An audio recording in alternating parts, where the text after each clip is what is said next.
Wow, Kalingap Edo. Naglako ng isda, mga kasukay, mga Kalingap. Ayan, kita nyo naman po, no? Napakasipag ni Kalingap Edo. Siyempre, kasama dyan si Arjen, mga kasukay. At tinulungan niya, itong si Arjen, na maglako ng isda para ma-experience niya rin kung ano ba kahirap, paano kahirap tong paglalako ng isda sa kainitan ng araw, di ba? Tanghalin tapat, naglako sila ng isda. So, ayan, grabe si Kalingap Edo. Talagang walang kaarte-arte, mga kasukay, mga Kalingap. Magkakaibang isda yan ay. Opo. Ito, di sapsap ito. Ay ba't ano, lawayan. Ito po abo. Abo. Apat na abo, dalawang lawayan. Magkano ang isa niyan? Ito po 660 po, itong tatlo. Yung isa po ay million. Tapos ito po, 20 lang. Mura lang pala yan. Nagtitinda ka rin? Masama ka? Tara. Paano magtinda?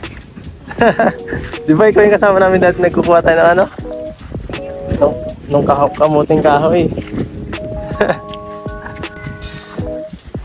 May kasama ko dyan si Romel. Ano na, taga-bantay ng ano. sa Kulasit na lang tayo magtinda para marami ko kasing ano eh. Sa kabilang barangay tayo magtinda kasi marami. Kasi po madami na pong nagtinda dyan, nakasabay po namin kanina. Marami sa ano. Tama si Rome, siya yung magtitinda. Pwede. Kasi naman no. Tara. So, Nakakotse magtitinda ng isda. social ano. Okay na?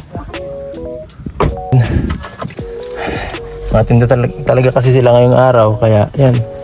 Hindi, samahan na lang natin. Nakapagtinda ka na dati, hindi pa? Oo, ang dami na pala po yung ginabakan para ba? Marami na. Pagtinda ng isda, try mo na. May ano kang tips kung paano magtinda? Ay, meron po. Kasi sa motor po ang nagtitinda. Mamaya. Tayo nakakotse. Wow, mga kasukay, mga Kalingap, grabe, no?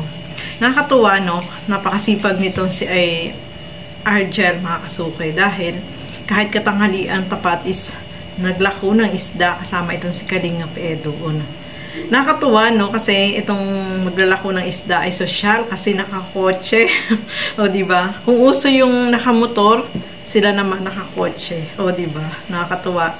At si Kalingap Edo ay talagang gusto niya ma-experience kung paano maglako ng isda itong si Arjen, no? Sinamahan niya at siya mismo yung may bit-bit para siya rin yung nagbibenta ng isda. Grabe na.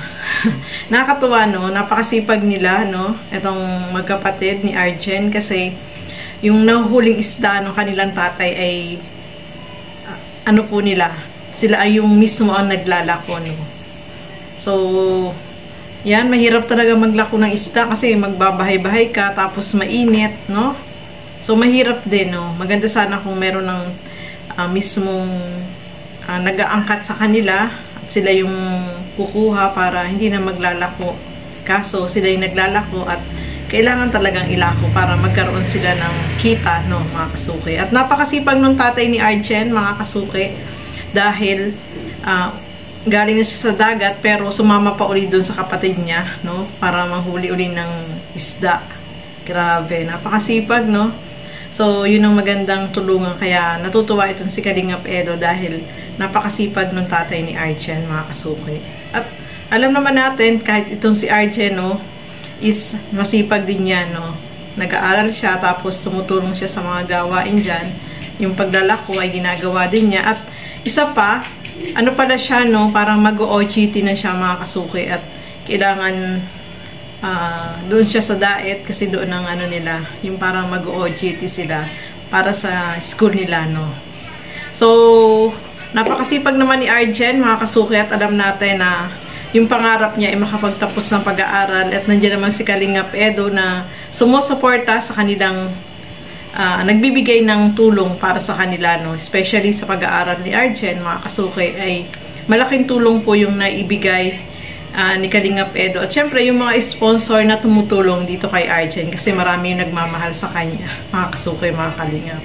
So, ayan, nakita po natin, no, na kahit kainitan ay talagang naglako sila ng isda para mailako yung nahuli ng tatay ni Arjen, mga kasukay, mga kalingap. So, hanggang dito na lamang po muna. Maraming salamat po sa inyong panonood at lagi po natin suportahan Bal Santos Matubang, Kalingap Rab at Edna Vlogs at suportahan po natin si Kalingap Edo. At yung aking YouTube channel, Gandang Emmy, sa mga hindi pa po nakapag-subscribe, please subscribe and please hit the notification bell para lagi po kayong updated sa aking mga ina-upload na mga reaction video. Maraming salamat po at hanggang sa muli. Bye-bye!